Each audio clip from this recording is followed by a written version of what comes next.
예, 그런데요. 조국 후보자의 모교인 서울대 총학생회마저 사퇴를 촉구하는 목소리를 오늘부터 내기 시작했습니다. 먼저 지난 금요일에 있었던 청년들의 촛불 집회 현장 목소리부터 같이 들어보시죠. 조국 후보자가 우리들의 분노와 실망에 답할 차례입니다. 정부의 정책을 이행해 나갈 만한 정권 내 전문가가 조국 후보자 1인뿐이라면 무능이고 문제를 인지하고 있음에도 익명을 강행한다면 기만입니다. 선배 가족들은 무슨 자격으로 장학금과 논문을 욕보이고 이 시간 이 많은 사람들 국민들에게 찬양한 기분을 주고 수험을 준비하는 수능을 준비하는 장학금을 준비하는 모든 학생들하고 학부모들에게 피눈물을 흘리게 만든 자격이 있습니까? 적용했던 그 똑같은 기준을 본인에게 적용해 주십시오. 적폐랑 비판받지 마시고 국민들에게 사과하시고 후보자 사퇴해 주십시오. 지금 마지막에 보신 저 인물은 학생이 아니라 졸업생인 거 한번 저희가 바로 잡도록 하겠습니다. 이재명 차장. 예. 조국 후보자의 모교인 서울대 총학생회 차원에서 조국 후보자 사퇴하라 나온 건 처음이죠. 그렇습니다. 그러니까 총학생회 아까도 얘기했지만 조국 후보자의 진짜 제자이자 후배들이 처음으로 이제 공식 성명을 내서 원칙과 상식이 지켜지는 나라, 정의가 살아있는 나라를 위해, 사회를 위해 조국 후보자 사퇴를 촉구한다 이렇게 분명히 입장 표명을 했습니다. 예. 그리고 내일 모레 촛불 집회도 총학생회 차원에서 직접 하겠다 이제 이렇게 얘기가 나온 상황이고요. 결국 그런 것 같습니다. 지금 조국 후보자는 어제 그런 얘기 하지 않았습니까? 어제 그제 계속 뭐 다른 문제 여러 가지 의혹에 대해서 사과하면서도 문재인 정부의 국정과제 권력 개혁을 위해서는 권력기관 개혁, 사법 개혁을 위해서는 내가 짐을 내려놓을 수 없다 이렇게 얘기를 했는데 지금 본인 학교의 제자와 후배들 그리고 많은 2030들의 얘기는 이겁니다. 지금 정의롭지 않다, 공정하지 않다 이거에 대한 불만을 계속 표현하고 있는 건데 과연 조국 후보자가 공정하지 않다, 정의롭지 않다는 그런 이제 비판 속에서 과연 공정과 정의를 바로 세우는 사법개혁을 할 수 있는 거냐 이런 근본적인 의문에 지금 봉착해 있는 게 아닌가 싶습니다. 이 두 번째 촛불 집회부터는 이제 총학생회 서울대도 마찬가지고 고려대도 마찬가지고 이렇게 좀 규모가 커지는 것 같습니다. 근데 대학 내 게시판을 한번 볼까요? 박지훈 변호사님. 네. 서울대학교에서 조국 후보자를 과거에 이 논란이 있기 전에 이 딸 의혹이 있기 전에 부끄러운 동문 1위로 뽑았었는데 이번에는 민정수석 법무부 장관에 적합하냐라고 물어봤더니 그러니까 지금 법무부 장관에 적합하냐지 거의 97% 가까운 사람들이 부정하고 빨려졌어요. 네, 이 서울대 온라인 커뮤니티 스누라이프라는 곳인데요. 거의 100%에 가깝죠. 글쎄요, 뭐 이거를 갖고 뭐 무슨 서울대 학생의 어떤 의견이 반영됐다고 보기 조금 어려울 것 같아요. 왜냐하면 그 이전에 이 설문조사 했던 것도 부끄러운 동문조사 여기서 했었는데 1위가 조국 교수고 2위가 유시민 전 장관이고 3위가 안민석 의원이거든요. 아마 좀 더불어민주당이나 어떤 진보 계열의 사람들에 대해서 좀 별로 안 좋은 의견을 갖고 있는 그런 어떤 커뮤니티에서 좀 진행했던 그 가능성이 큽니다. 왜냐하면 딴 쪽은 한 명도 없어요.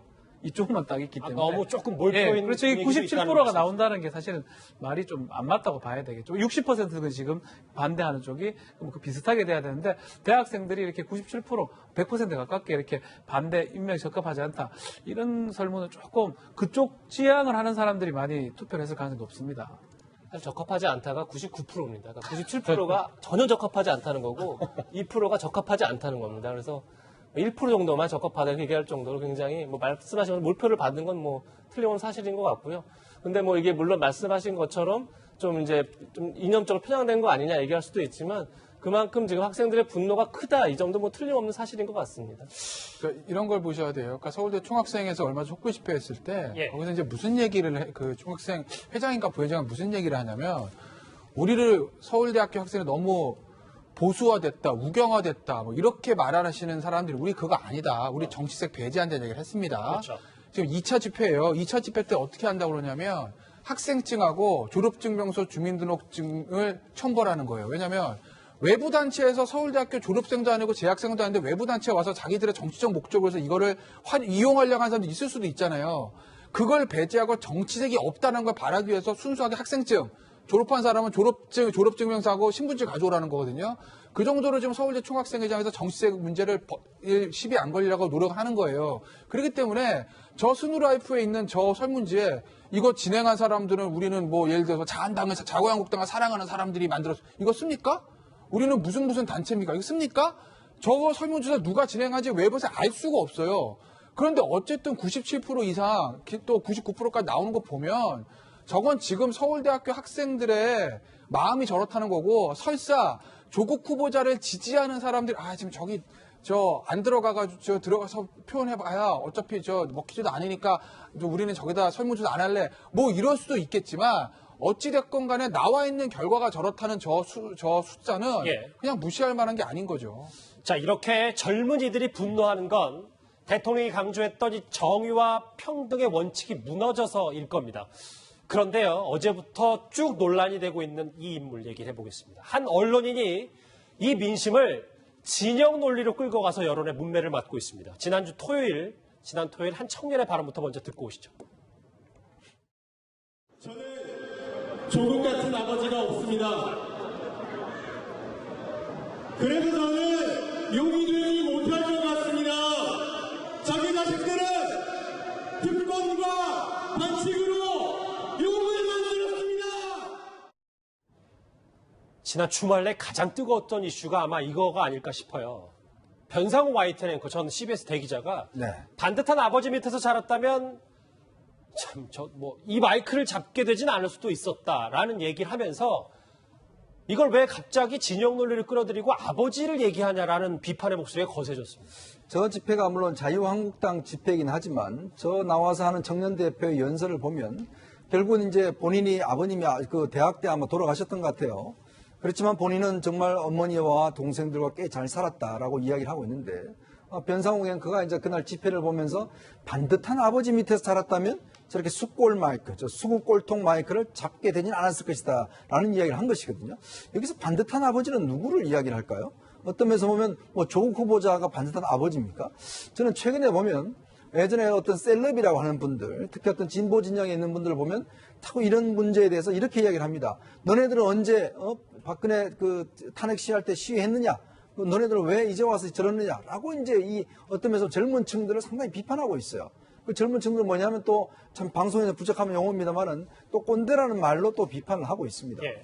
저는 어떤 면에서 보면 이 시대를 살아가는 같은 사람으로서 이게 진영 논리를 떠나서 왜 청년들이 저런 고민을 하는 것인지, 왜 청년들이 이런 문제에 대해서 아픔을 느끼는 것인지에 대해서 정말 인간적으로, 감성적으로, 세대적으로 좀 느꼈으면 좋겠다는 생각이 들어요. 우리 50대나 60대나 봐서 왜 젊은 층이 저러는 것인지 이런 문제에 대해서 질책을 하기 이전에 왜 학생들이 이 문제를 분노하는가에 대해서 좀 공감을 하는 공감 능력이 좀 있었으면 좋겠습니다. 변상욱 앵커의 해명, 본인 사과 말 다시 한번 볼까요?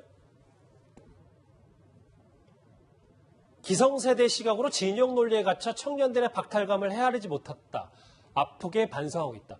이재명 차장 아프게 반성하고 있다고는 하는데 저 말의 이 수위가 상당히 높았고 그리고 그 이후에 맞서는 아까 얘기했던 그 당사자의 발언도 겹치면서 논란이 쉽게 가라앉을 것 같지는 않습니다. 그렇습니다. 그러다 보니까 이제 YTN 노조에서도 뭐 간단히 넘어갈 문제가 아니다 이렇게 얘기를 하고 있고 사실 YTN 게시판에도 변상욱 앵커가 사과를 했지만 빨리 이제 하차시켜야 된다 뭐 이런 얘기가 굉장히 많이 올라와 있습니다. 그번처럼 아까 얘기했지만 공감 능력을 전혀 느낄 수 없는 지금 청소년들이 왜 분노하고 있는지에 대해서 전혀 느끼지 못하는 이제 그런 발언을 했기 때문이었던 것 같고 그리고 아무래도 지금 아까 전에 저희 90년생이 온다 이거 봤지만 지금 청년들이 가장 중요한 게 공정함입니다. 그게 무너진 사회라고 많이 여기고 있고 그렇기 때문에 우리가 뭔가 사회로 나갈 사다리가 없다 뭐 이렇게 느끼는 청년들에게 굉장히 좀 아픈 굉장히 큰 상처를 준 게 아닌가 싶습니다. 그렇군요. 지금 계속해서 변상욱 앵커의 이름이 오르내리고 있습니다. 자, 관련해서 또 많은 댓글들이 돌아왔습니다. 하나하나 여러분과 같이 한번 짚어볼까요? 조국 편만 드는 의전원장, 변명을 좀 세게 한다는 좀 비판의 목소리도 있고요. 예. 장학금은 무슨 장학금이냐? 저게 조건부 뇌물이지. 부산대학교 의전원 장학금을 일컫는 것 같습니다. 지금이 무슨 조선시대냐, 형조판서 후보자 따님, 그만큼 대접을 받는 거냐. 그런데 이런 얘기도 있습니다. 조국 가족에 대한 인권 침해 해도 너무한 것 아닌가. 추천한 교수도 없는데 장학금 살면서도 양천대소 할 일이네. 요즘 뭐 주옥 같은 댓글들이 쏟아지고 있습니다. 김태현 변호사님. 예. 한 댓글 하나 질문하고 올게요.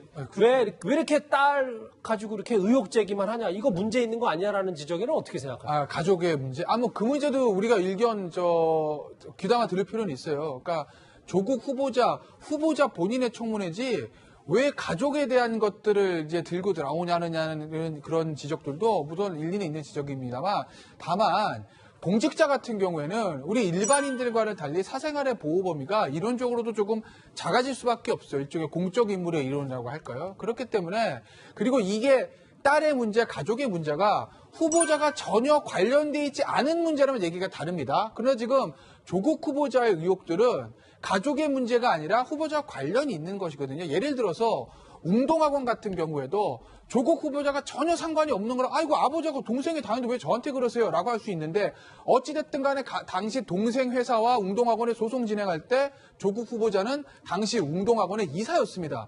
그러니까 본인과 전혀 관련이 없다고 할 수 없는 거죠. 그리고 딸의 문제. 자, 딸의 문제에 대해서 어떻게 할 수 있겠느냐라고 얘기는 할 수 있겠지만 이게 딸이 성인이 된 다음에 문제라면 또 얘기가 달라요. 그런데 가장 큰 문제는 이 한영외고 다닐 때 논문 써서 고대 들어간 이 과정이거든요. 미성년자인 딸의 문제고 그 딸의 입학과 입시에 관한 문제였기 때문에 당시의 부모고 지금도 부모인 조국 후보자에게 그 의혹에 대한 책임을 지라고 하는 거는 저는 당연한 거라고 봅니다. 자, 조국 후보자 관련된 얘기 40분 넘게 오늘도 집중적으로 살펴봤습니다. 다음 주에 넘어가기 전에 오늘의 실시간 검색 한번 잠깐 보고 오도록 하겠습니다. 부산대 장학회가 소천장학회인데 그 이름까지 올라가 있습니다. 키를 쥐고 있는 정의당 얘기, 그리고 오늘 노태우 전 대통령의 아들이 최근에 5.18 묘지에 가서 아버지 대신 사과했다는 얘기도 있고요. 그래서 아들 이름까지 같이 올라와 있습니다. 다이어트에 성공한 이 연예인, 가수의 이름까지 올라왔는데 시장 검색어 간단하게 정리해봤습니다.